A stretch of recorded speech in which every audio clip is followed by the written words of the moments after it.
Hello everybody, welcome back. Today as well we have got you another video. In this video I'll show you how you can increase a limit on Remitly. But before that, please do make sure to like our video, subscribe our channel, and yes, without any further delay, let's get started. So the first thing first, go ahead, open up your Remitly app right over here, and then make sure you're signed in as well. Go ahead, add in your information and get signed in. Once you have done that process, you're going to be in the home section and you're going to be selecting my Remitly option. Then you have to select increase limits right away.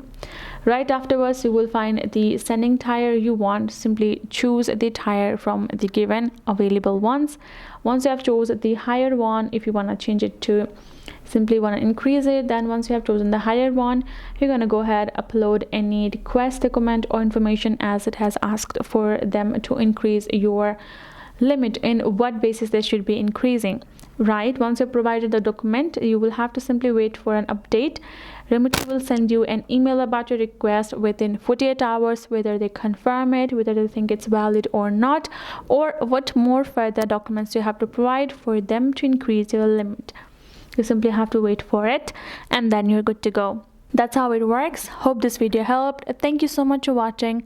I will see you guys in our next video.